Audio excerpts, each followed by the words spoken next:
l'actualité, mais dans les médias, c'est notre start-up de la semaine. Et c'est avec vous, Lila Megraoua, que nous allons découvrir WeHop, c'est l'autostop connecté. Oui, François. Alors cette semaine, pour cette start-up de la semaine, j'ai le plaisir d'avoir à mes côtés Franck Rougeau. Bonjour. Bonjour. Franck Rougeau, vous êtes cofondateur de la start-up WeHop, qui fait un peu de l'autostop payant. Alors on fait effectivement de l'autostop, on appelle ça plutôt de l'autostop courte distance pour nous.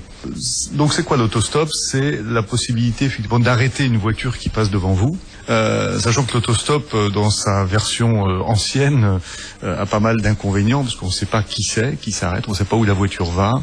On a des difficultés à arrêter une voiture parce que on a souvent l'objet de faire un geste, etc. Eh bien nous on porte finalement ce service sur le smartphone, sur le téléphone mobile. Et la façon de le faire, grâce au GPS, grâce à la géolocalisation, etc., on va pouvoir finalement simplement sur une carte localiser ou visualiser, on va dire, tous les trajets des voitures qui passent devant vous, un peu comme une carte de bus ou une carte de métro. Donc, et cette carte, elle est un peu dynamique puisque quand la voiture est passée, le trajet n'est plus disponible. Et quand la voiture arrive, dans les 10 minutes devant vous, eh bien, le trajet apparaît un peu comme une petite ligne de bus de 2-3 places finalement, puisque c'est une voiture. Et qu'est-ce qui va vous différencier d'un service de covoiturage courte distance ? Alors, il y a plusieurs différenciateurs. Donc la première, c'est que nous, on voit bien qu'on est très proche de l'expérience utilisateur transport en commun. Personne qui voit une carte et qui fait finalement son parcours.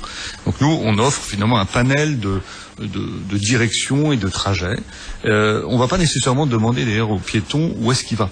C'est à lui de choisir. Il peut bien sûr l'indiquer, mais a priori, il peut choisir n'importe quel trajet.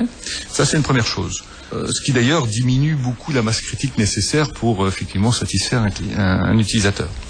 La deuxième chose, c'est que dans le modèle économique, donc comme on est sur de l'autostop, on est sur des valeurs d'entraide. Ça veut dire qu'on va pas avoir de transaction entre le piéton et l'automobiliste.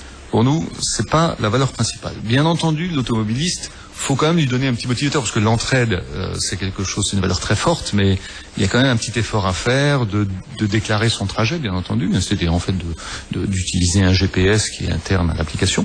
Donc on a mis en place une plateforme de récompense, finalement, où des annonceurs viennent offrir un certain nombre de lots et services. Et l'automobiliste, quand il conduit, quand il publie son trajet finalement à la communauté, eh bien, il capitalise une monnaie virtuelle. Il a un porte-monnaie qui grossit au fur et à mesure de ses parcours. Bien sûr, quand il prend quelqu'un, il a un incrément très important. Et après, il va dans ce kiosque et il peut échanger cette monnaie virtuelle contre des biens et des services. Alors, je vous donne des exemples, par exemple des bons d'essence. Donc là, on est réellement dans finalement de l'argent, quoi. Des mois d'assurance gratuits, des révisions gratuites, des parkings collaboratifs, des navettes partagées, des VTC. Enfin, vous voyez tout un peu l'écosystème de la mobilité. Donc finalement, sa contribution à un réseau lui permet de bénéficier d'autres réseaux. Et tout ça, c'est démonétarisé, c'est-à-dire que ça passe par cette monnaie virtuelle, mais on n'a pas cette notion d'euros. Si vous voulez, c'est du service contre du service. Donc là, on a une plateforme qui fonctionne très bien parce que finalement, si je résume, ce sont des annonceurs qui finalement rémunèrent les automobilistes. Donc ces automobilistes sont motivés par ce mécanisme. Franck Rougeau, merci beaucoup. Je rappelle, vous êtes cofondateur de la start-up WeHop.